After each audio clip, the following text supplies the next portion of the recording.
Namo Buddhaya, Namo Dhammaya, Namo Sanghaya, Namo Namah. Om Ahum.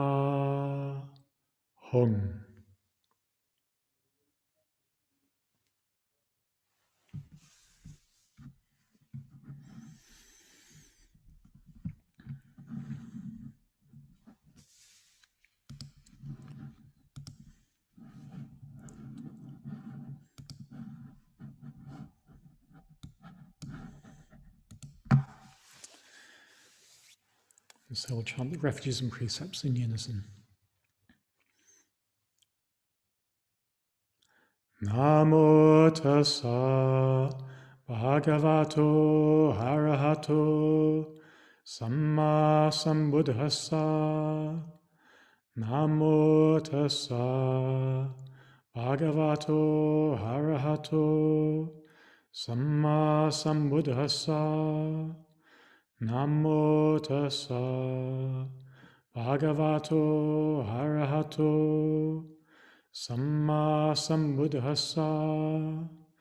Buddhang saranang gacchami, dhammang saranang gacchami, sanghang saranang gacchami, dutiyampi buddhang saranang gacchami, dutiyampi dhammang saranang gacchami, dutiyampi sanghang saranang gacchami, tatyampi buddhang saranang gacchami, tatyampi dhammang saranang gacchami, tatyampi sanghang saranang gacchami.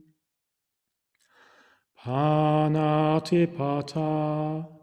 verimani sikkhapadang sammadiyami.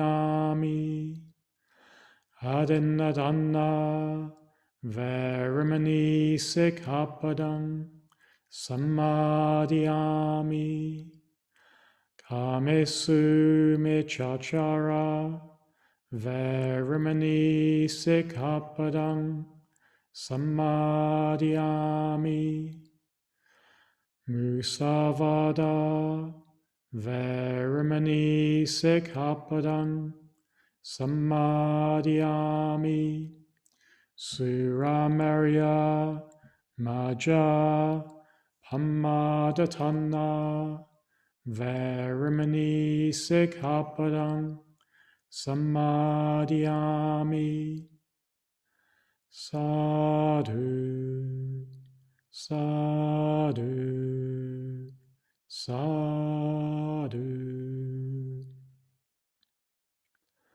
With deeds of loving kindness, I purify my body. With open-handed generosity, I purify my body. With stillness, simplicity, and contentment, I purify my body.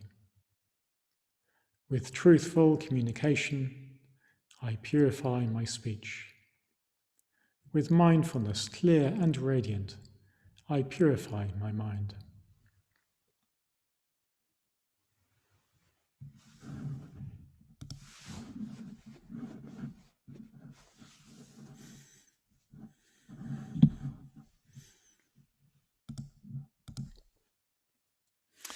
Okay, good evening. Very good to see everyone.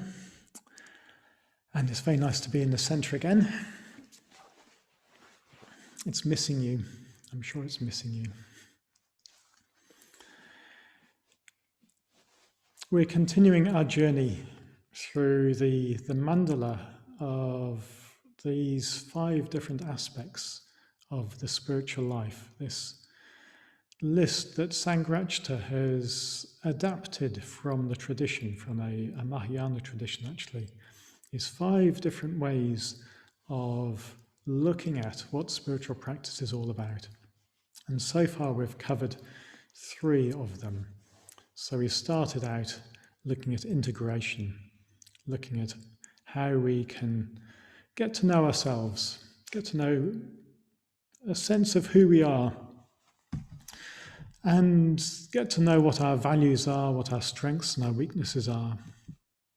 So in integration, we're building up a kind of familiarity about ourselves with the power of mindfulness. And we're learning how to work mindfulness into our everyday life. We're learning how to work with our habits, work with our mind, to make a more creative, flexible mind. A sense of pliability. So we're not sort of stiff and contracted.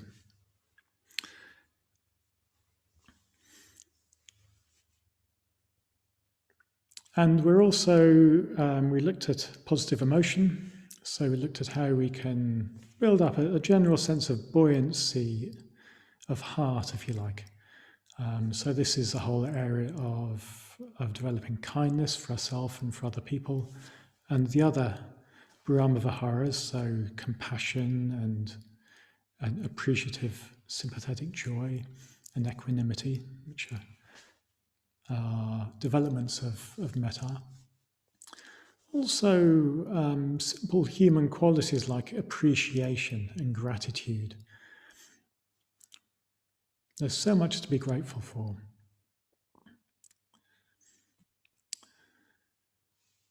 Even if we're suffering, there's so much to be grateful for.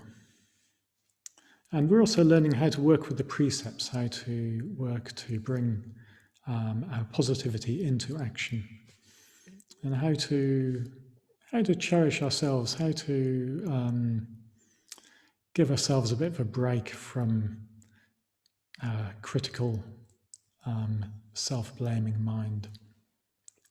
So with integration and positive emotion, where we come to is what Sangharakshita has called the happy, healthy human state. So this is endless, really. There's always more that we can do in becoming happier and healthier as a human being. I think this is what Freud called ordinary misery, ordinary human misery. So we find ways of decreasing the level of neurosis, decreasing the level of suffering that we create ourselves through our neurosis. We've curbed some of our unwholesome attitudes, some of our unwholesome habits. And still, basic human delusion remains. And so there's the basic level of suffering that remains. The inevitable level of suffering of being an unawakened human being. I'll also mention we've looked at spiritual receptivity, which is the center of the mandala. In fact, it's in a way the pivotal quality. It's a basic attitude of openness, of receptivity, of clear-sightedness as well. There's a lot that could be said about spiritual receptivity, which only really comes into full definition once we've gone around the rest of the aspects. But I won't say more about spiritual receptivity other than we looked at it the last couple of weeks. So with our basic human delusion, as I say, what remains is basic human suffering. And if we want to free ourselves from that, then we need a deeper level of seeing. We need to see through this level of basic delusion.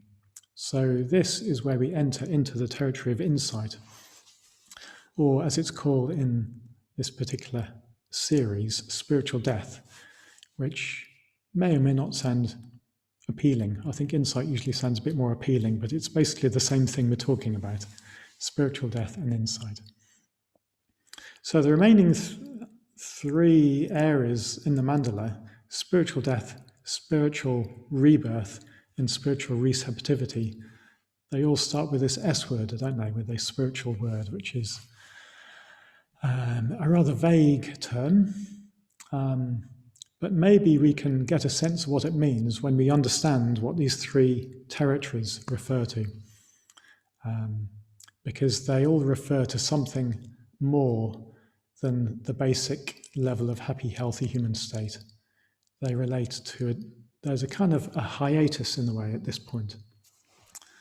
There's something new that comes into being, which we could call insight. And there's a sort of quantum shift in a sense.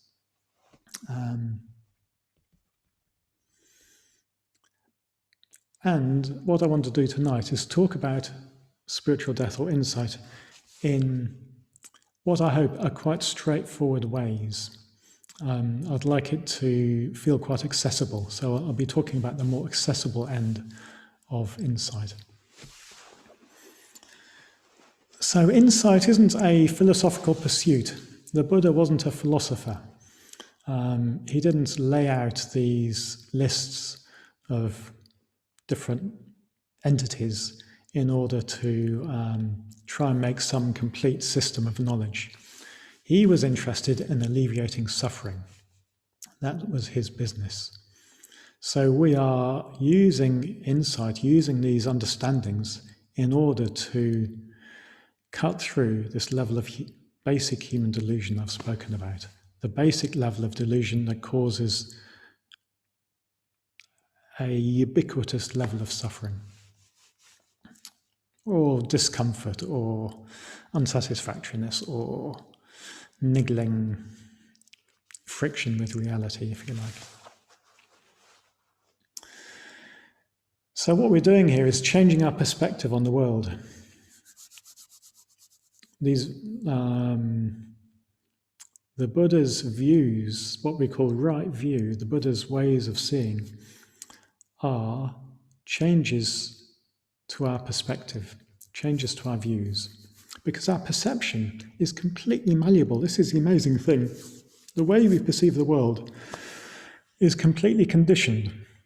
And it all looks so kind of out there, doesn't it? It's all here, I'm looking around the shrine room, it all looks so kind of fixed, and this is how things are.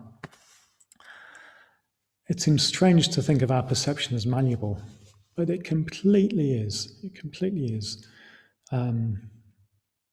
For a start, the shrine room would not look like this to a worm or a dog or an elephant or mosquito or whatever. So there's a basic level of our perceptual apparatus that conditions our experience. But also there's a background sort of set of views. And we can see this, can't we, by any item of news that we hear on the radio or TV or whatever will be experienced differently by people of different political temperaments. To some people, the victory of one political party will be a victory, and to someone else, it'll be complete disaster.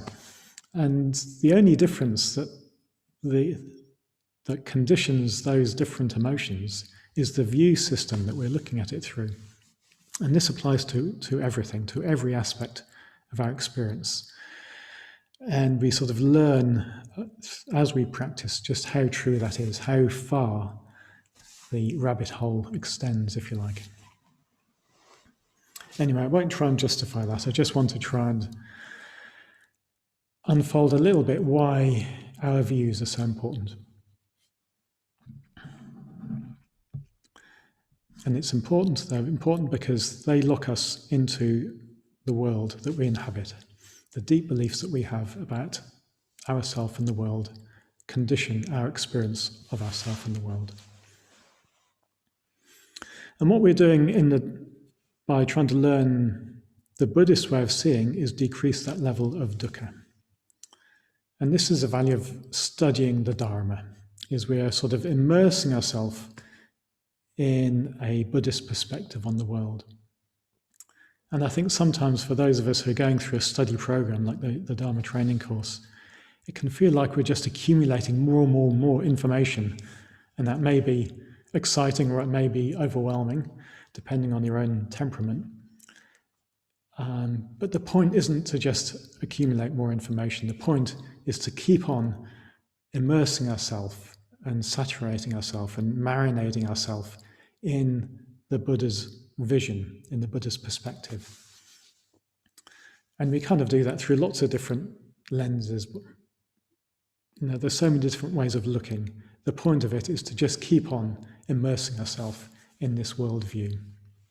So that's just a little plug for the value of Dharma study as a basic training in insight. That's the one of the main practices we can do to cultivate this aspect of the system of spiritual practice, is by studying the Dharma, by discussing the Dharma, reflecting on the Dharma.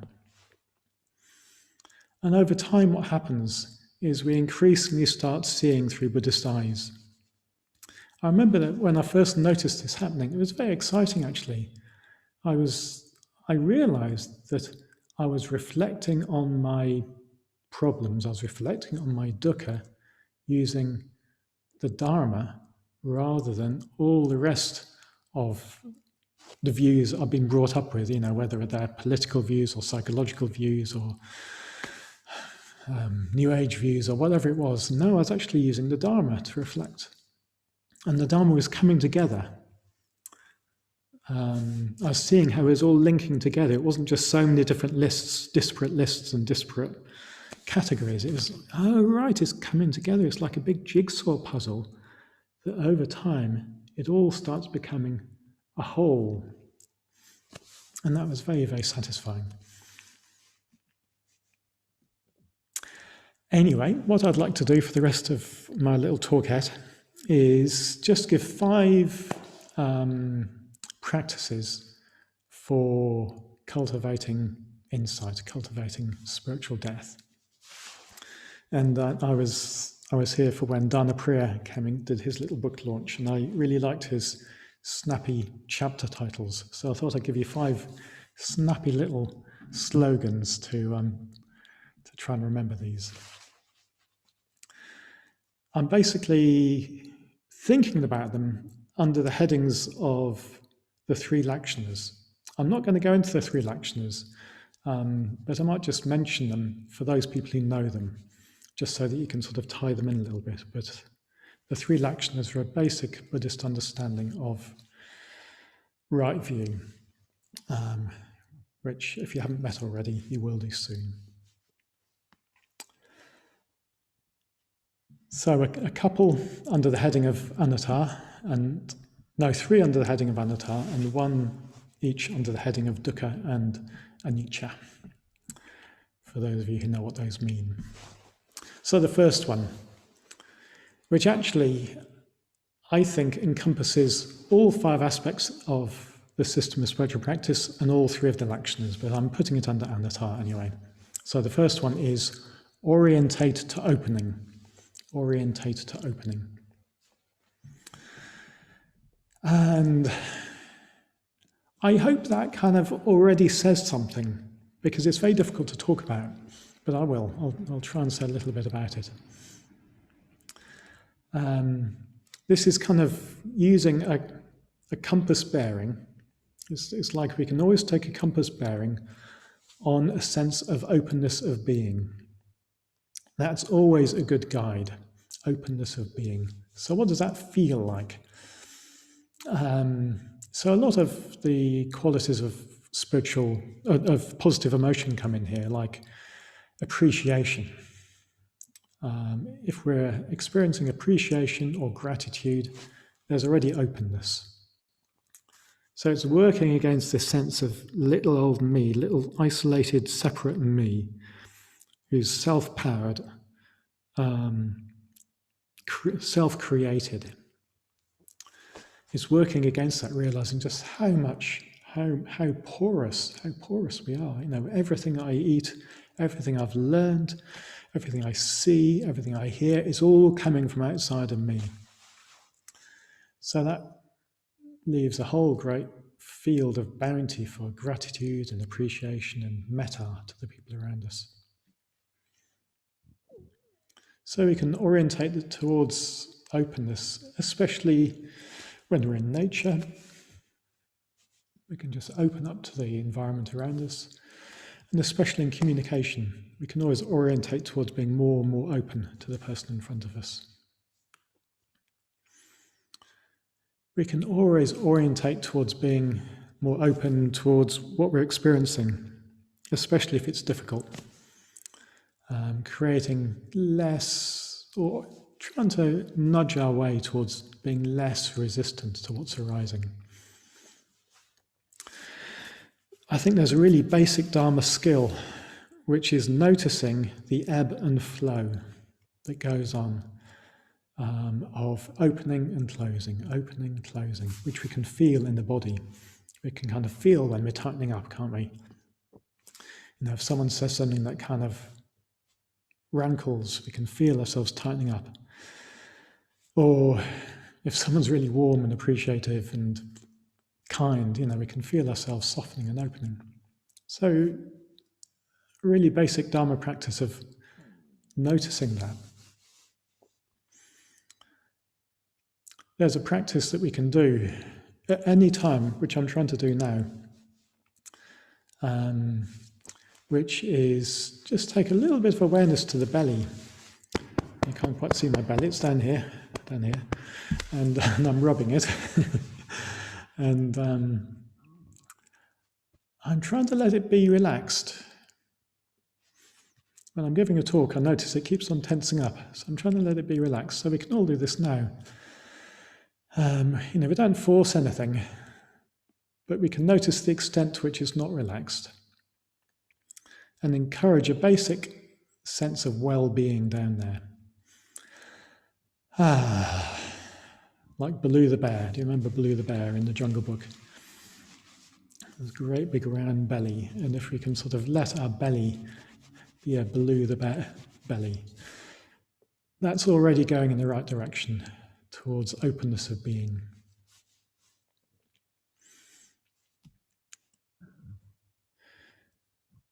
So that's my first hint, or my first invitation, which is probably, if you only take away one thing, I think that's probably the most doable, practical little practice you can take away.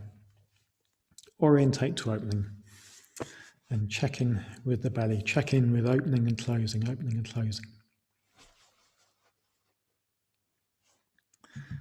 So my second point under the heading of anatta is don't take it so personally. Don't take it so personally. So this is a natural inclination, isn't it? That we sort of see ourselves at the center of the universe, and everything that's happening is happening to us. And it's either going well for us or it's not going well for us. And what the Buddha says is what's actually happening is there's just a whole load of conditions naturally arising. Everything that's happening is a flow of conditions that is, and each condition that arises does so because of prior conditions. And that's true for everything that happens to us from the outside, and that's true for everything that happens within us. Every emotion we have, every thought we have, every feeling we have, it's a flow of conditions.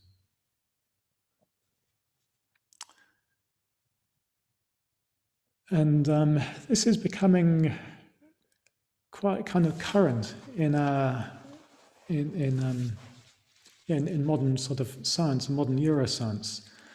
There's a whole field of self-compassion and trauma-sensitive work, which relies on an understanding of neuroscience, and you might have heard of polyvagal nerve theory, and I don't know much about it, but what it's saying is that actually there's a whole lot going on that's beyond or beneath our level of conscious control. That there's all these body systems that just do their thing. We can think of it as reptile brain and mammal brain and primate brain, if we want to. All these different layers of the way that our brain's been built up over evolutionary time. And if reptile brain gets triggered, there's nothing that our nice primate neocortex can do about it. It just goes off and does its thing, its fight, flight, freeze response thing. So the reason I'm saying this is to highlight the impersonality of it. It's all so impersonal. And if we start taking it personally, if someone else goes fight, flight, freeze, or if we go fight, flight, freeze, it's sort of adding unnecessary dukkha into the mix. Our conscious intention is one part of this whole sea of conditions. And over time, through practice, it becomes a stronger and stronger condition. But it's never the only condition. There's always more going on that's beyond our conscious awareness, that's beyond our conscious control. So we take full responsibility for ourselves in the awareness that actually there's aspects of our experience of the world that we can't control.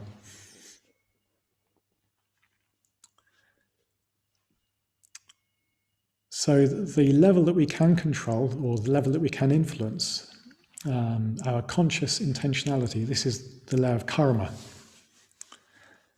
That's by definition what karma is. It's our conscious intentionality. In fact, hopefully when we move on to spiritual rebirth, we might realize that we can open up to something that's kind of beyond, in a higher sense, a sort of transcendental level of conditionality that we can open to. But anyway, for the purposes of this talk, all I'm trying to encourage us to do is to realize that there's a whole lot more going on than our conscious control, and we can give ourselves a bit of a break. This is why we can feel compassion for ourselves, we can feel compassion for other people, because we're all in this together. We think we're driving this kind of vehicle that we're in control of, but actually it's more like riding a horse. And we can become a more and more skillful horse person, but the horse is always in control in the end.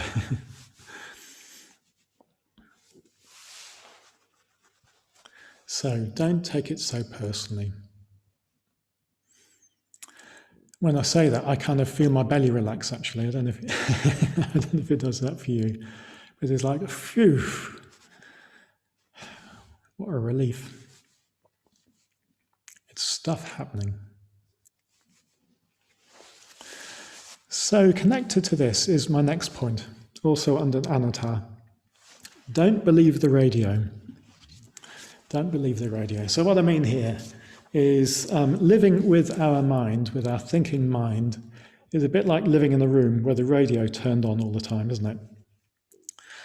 And you've got some sort of DJ there or some talk show host giving you a commentary on the world. And it may be Piers Morgan, or maybe someone a bit more uplifting than that, but whoever it is, there's someone yakking away in the background, giving the commentary on what you're up to and what the world's up to and what that terrible person's doing.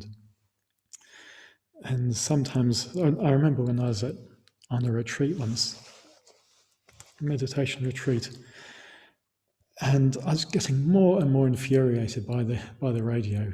And I was going for a walk in the woods, and I just shouted, "Shut up!" And of course it doesn't help, does it? So, okay, maybe we can't turn the radio off, but we don't have to fight it either. And we don't have to believe it. That's the thing. We don't have to believe the radio. We don't have to believe the talk show host. You know, the talk show host that's saying, "Oh, I'm no good at this," or "I can't meditate," or "I'll never be a real Buddhist," or them, you know, they're so thoughtless, and why did they do that? And da-di-da-di-da-di-da-di-da-di-da-di-da, yak-di-yak-di-yak. It's a kind of, I mean, I'm no psychologist, but it feels like a kind of schizophrenia, doesn't it? I mean, it's like in some kinds of schizophrenia, you have these voices talking to you, and you feel like you have to do what the voices tell you. And how can that be? How can people not realize that they don't have to do what the voice tells them? Well, why don't we tell ourselves that? We've got this voice going all the time that, so much of the time we believe. It's the same kind of thing. So this is when we identify with the thinker. This is thinking, the thinker is me, the little stream of consciousness that's going, that's me. I am the thinker.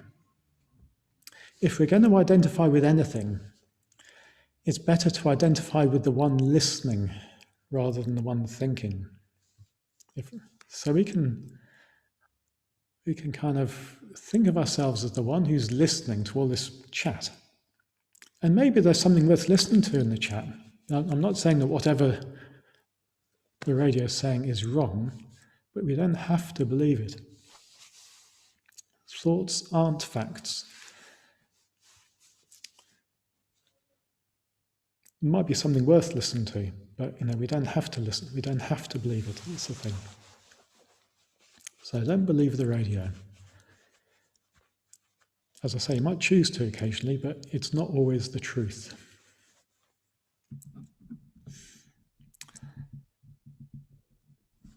Okay, so now I'll move on to dukkha. And my little slogan for this is curate your dukkha. Curate your dukkha. So I wasn't quite sure how to frame this one. Of course, the Buddha was, one of the main ways that the Buddha talked about right view is through the Four Noble Truths, which is, of course, all about dukkha. So with the first noble truth, when we realize that dukkha is ubiquitous, that there's unsatisfactoriness woven through our whole experience, it's not there every second of every moment of every day, but it's a sort of basic fact of our experience, isn't it? If we realize that, again, we don't take it personally, that's just part of the way things work, we can relax some of our outrage, relax our indignation at the dukkha that arises, and see it as dukkha. This is what it is, first noble truth. We just look through the lens of the first noble truth. Oh, this is dukkha.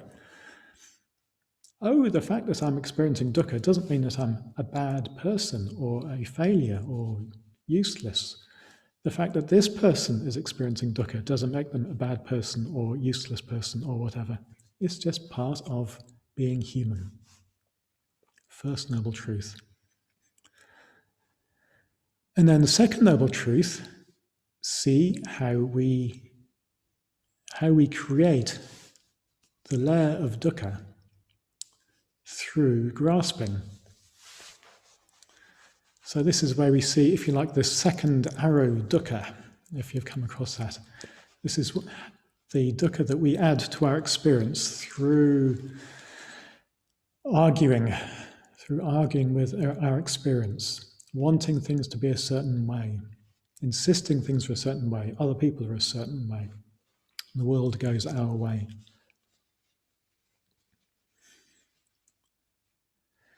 And taking responsibility for that, taking responsibility for the dukkha that we create, rather than blaming ourselves, which is different to taking responsibility, and rather than blaming other people for whatever it is, the political situation, or COVID, or being locked up at home, or the dishes not being washed up, or whatever it is. Take responsibility for the suffering that we create ourselves. And when we can do this, when we curate our dukkha in this way, we can take dukkha as a wake-up call to practice. It's always unpleasant, but because it's unpleasant, it's sort of, it's sharp, it cuts through. And we can use that as a wake-up call. Okay, opportunity to practice here. How am I doing this to myself? Or what's the level of dukkha I'm creating here? Can I use it to open up rather than close down? Can I use it to move towards compassion rather than anger? There's so much that we can do once we've made that first, that first movement of noticing and opening. Curate your dukkha. And final point, which comes under the heading of anicca, impermanence. Go with the flow. Go with the flow. So I'm not talking about lying in your hammock with a martini. And I've got a sort of working title here of verb don't noun, which is a bit of violence to our English language. So everything is a verb, it's not nouns. We are a verb, we're not a noun. Everything's changing, everything's in flow, everything's in flux. It's really pleasant time to be tuning into flow at the moment with spring happening. I was just walking down by the river and I got this blast of scent and I realised all this blossom was happening in the hedgerow. Fantastic. It's been a year since I saw hedgerow blossom and here it is again. And we can open to this sense of flow in life more generally. Because the tendency, we have a natural human tendency to nounize everything, to fix everything, to see everything, to see any state as fixed forever. So I've got a little medical complaint at the moment and immediately I think, oh, I'm going to be limping for the rest of my life now. It's just such a natural tendency just to take whatever's happening now and think it'll always be like this. If we can have more sense of flow, then we don't have to be so rocked by the ups and downs of life. Not so identified with, this is me now forever. We're all work in progress. Whatever we're up against at the moment, we're work in progress. We don't have to grasp after things so much. We don't have to resist changes so much. And we don't have to take for granted the amazing conditions that we have, because it could all change. As we noticed with COVID, our conditions can change so quickly.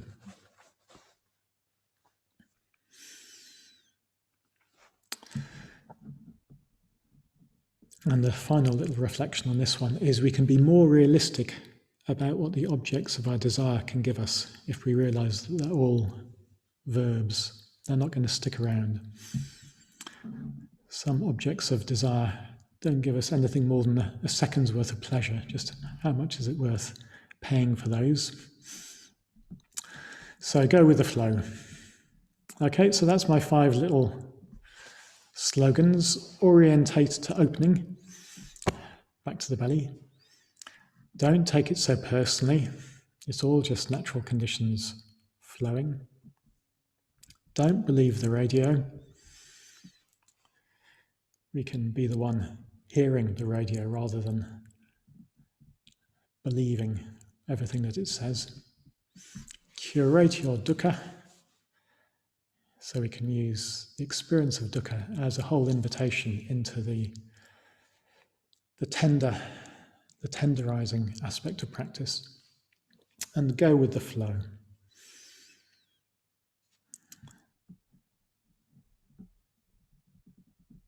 Okay, so that's all I've got to say on the subject of insight, spiritual death, I think. I hope that those feel quite accessible as practices to feel our way into the insight domain, because they are all, although they're in a way quite simple practices, they, if we really take them on, they go deep, they cut deep. Even something as simple as noticing the tension in the belly and easing into it can go very deep.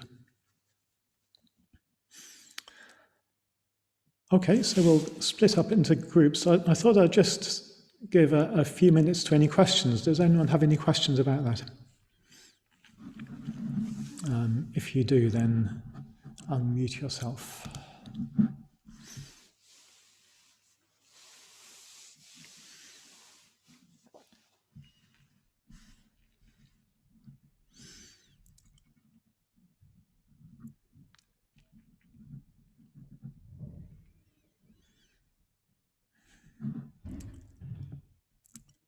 Okay, that sounds like a good sign. So in which case, in a moment we'll go into groups. Any of those points you could take as a jumping off point. I thought I'd throw out a couple of questions. So one question is, in meditation, for example, does it sometimes feel like a personal struggle? Do you feel like you're kind of battling yourself? Or does it feel a bit more impersonal than that? Do you see your mind as sort of something that's bigger than my sense of myself?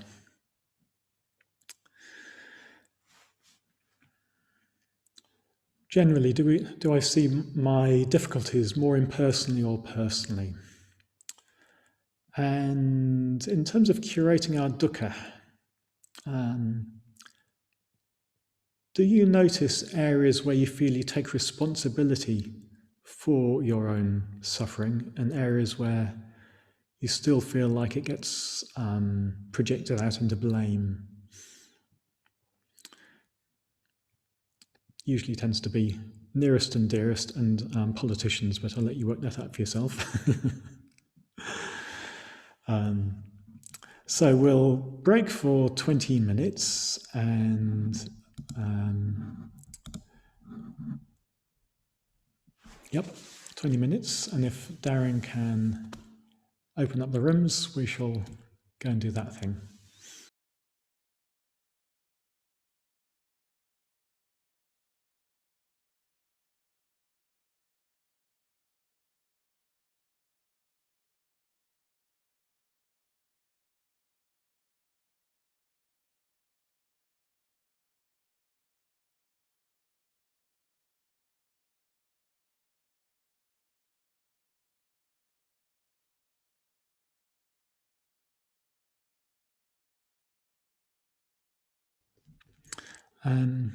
So before we go to meditate, were there any questions that came out of your groups that you want to throw into the bowl?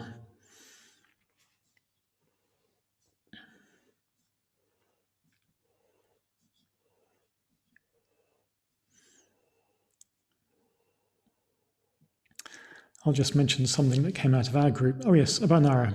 Well, no, just to say that was a very good list.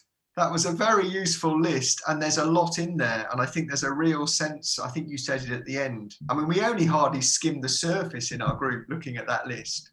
And just the sense that the simplicity of the list and yet the depth of the list was, I think, really, really helpful. So yeah, great. Great, thanks for that. Yeah. Yeah, something I appreciated coming out of our group was tying together the orientating towards openness with the don't believe the radio, which is, in a way, how do you do both of those things? It all comes down to the body. It all comes down to having some kind of connection with the body. That's the sort of the reference point that both lets us relax and open and notice thinking as thinking rather than just being caught up in the swirl of it. It's like the body can become a home from which the thinking is more clearly separate, if you like. It's like we can just hear it coming and going because we're standing somewhere else. We're standing in the experience of our physicality. So, having said which, let's take just a sort of 2-minute leg stretch, or at least I want a 2-minute leg stretch, and then we'll we'll have a meditation.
Okay.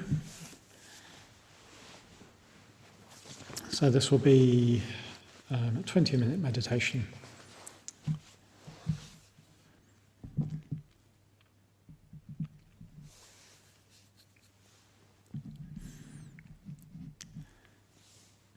And I'll lead it as a mindfulness of breathing.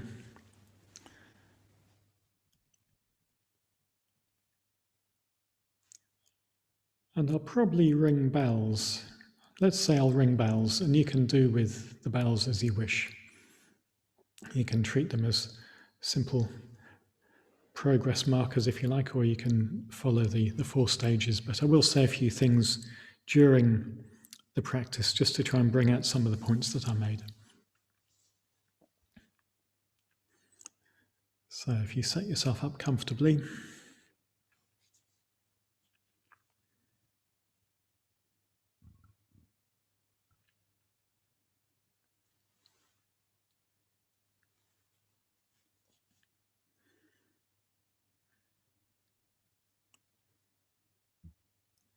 and the first thing we can do to orientate towards opening is simply notice the sound environment where you are, the soundscape.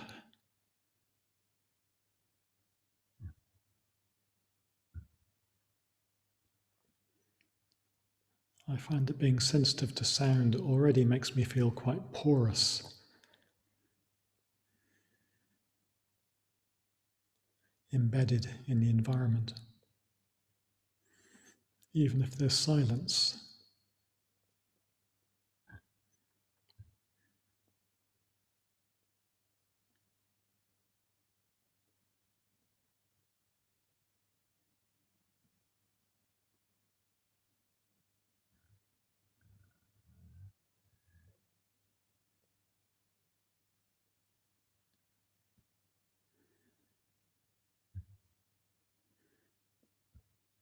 and slowly inviting awareness into the body,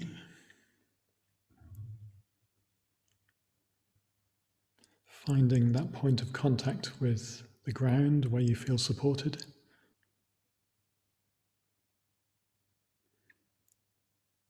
Or the different points of contact.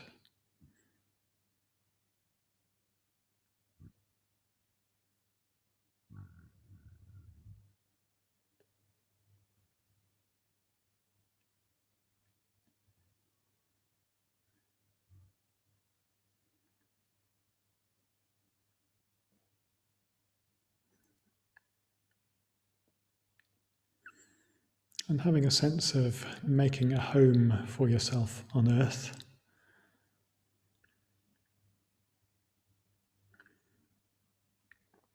In your body on the earth. Giving your weight to the earth.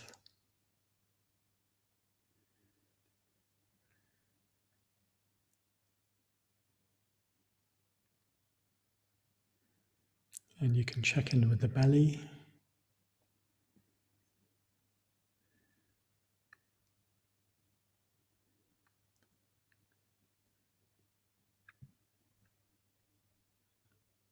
And it's always an invitation, it's not a command, there's an invitation to anywhere in the body, but we can start off with the belly to relax if it wants to, or to relax more.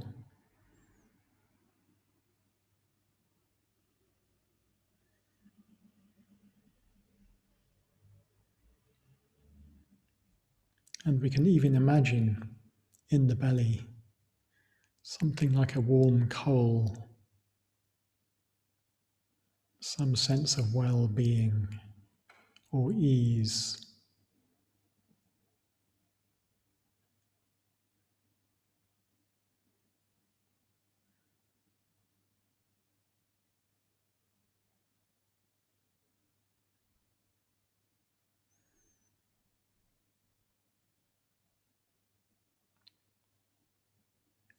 Letting the breath come and go into the belly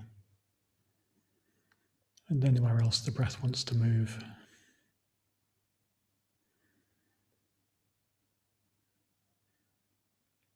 And we can allow the awareness to spread out throughout the body.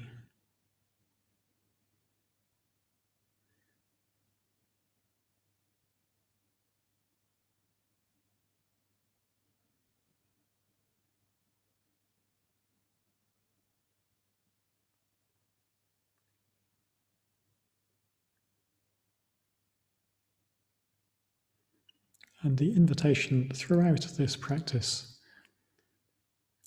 is particularly to notice and tune in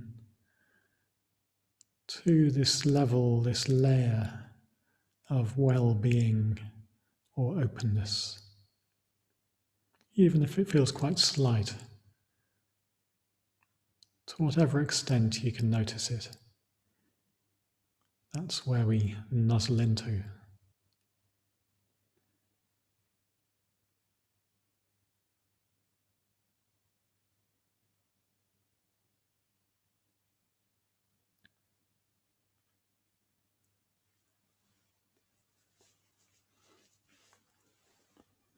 So I'll ring a bell here.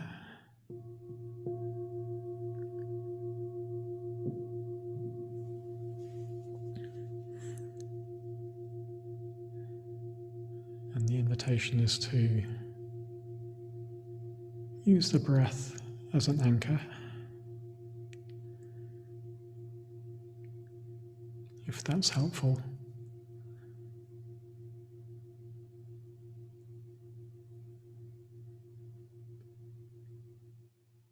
And keep some relationship with this layer of openness, this sense of openness and well-being, however you experience it.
Don't take it personally. Can you see what's happening as a flow of conditions in which conscious me is taking some initiative, taking the most creative initiative we can muster?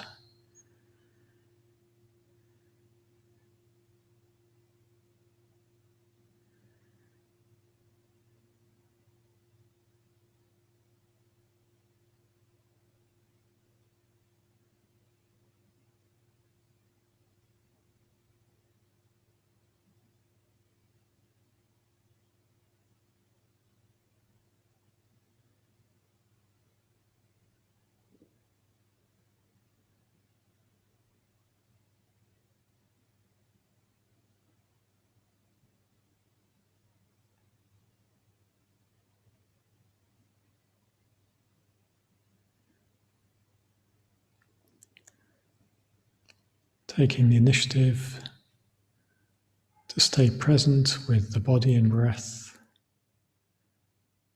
in an appreciative, open way. In other words, not having fixed ideas what should be happening.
Is the radio still on in the background?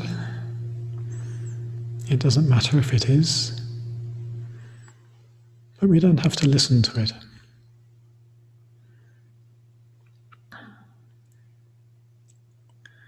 The radio voice is doing the best it can do, so we don't have to fight it, and we don't have to believe it. We can be the one that's listening or hearing.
Is there any area of dukkha in your experience?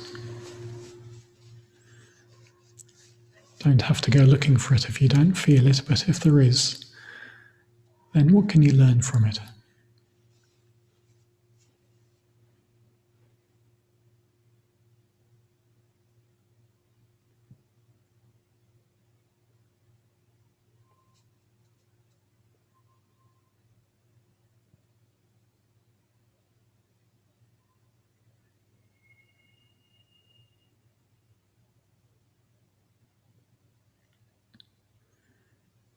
And can you open into it?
Now we can let go of making any particular effort.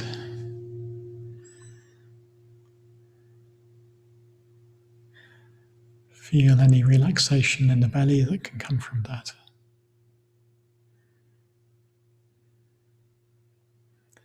And go with the flow. Feel whatever change has happened over the meditation, any of the micro dramas you've had in the last 20 minutes.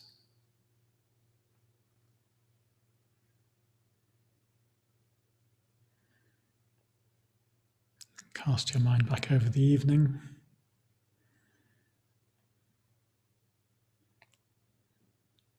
To arriving here.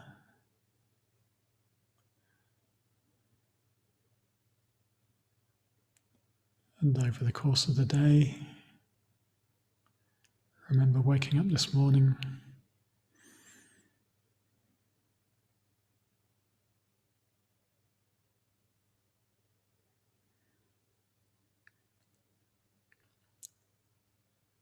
feeling buoyed along on this great flow of life.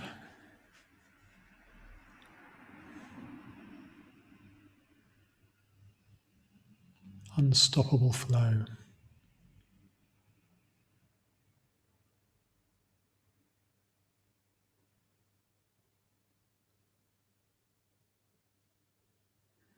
And we're this work in progress, paddling or sailing our way towards what we understand of awakening.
And when he's ready, I'll invite Jayaratna to finish us off with the Dhammapalangata.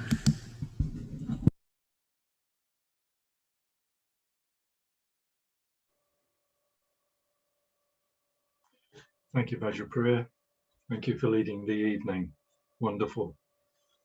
Just before we do the last Vandana, Akasha Raja asked me to give a heads up for next week, which is talks. And I think we're a bit short of people to give talks. And he's asked if anybody would like to volunteer. So if you would like to volunteer just to give a 10-minute talk next week about your practice, then perhaps get in touch with Akasha Raja or myself. And yeah, that would be much appreciated. So we'll finish this evening as usual with the last Vandana, the verses that protect the truth. And we'll do this in unison as usual.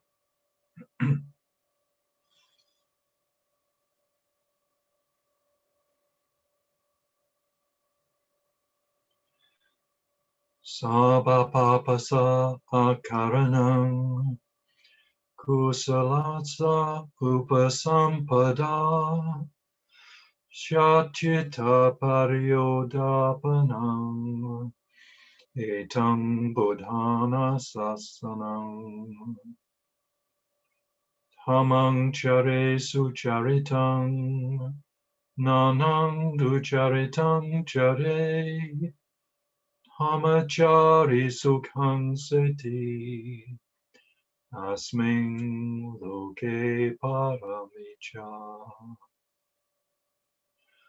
Natabata tamadaro yavata bahupasati yochapang pisutvana tamang kayena pasati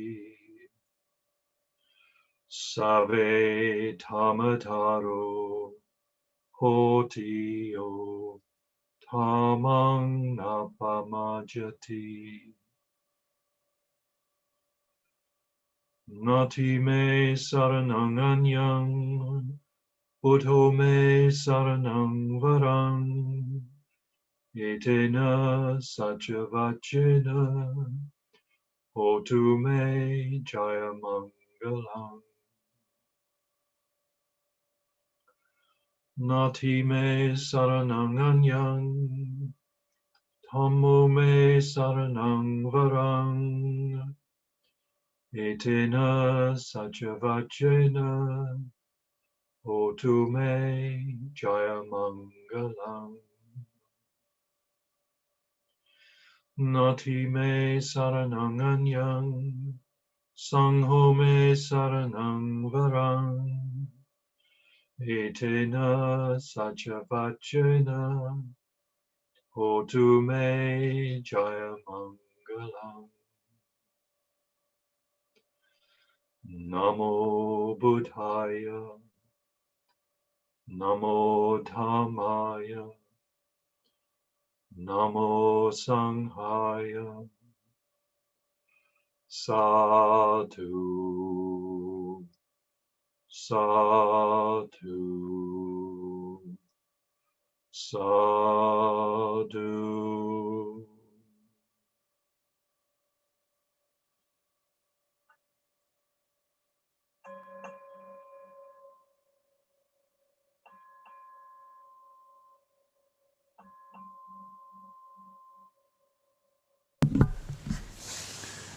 Thank you, Jayaratna. Beautiful as ever.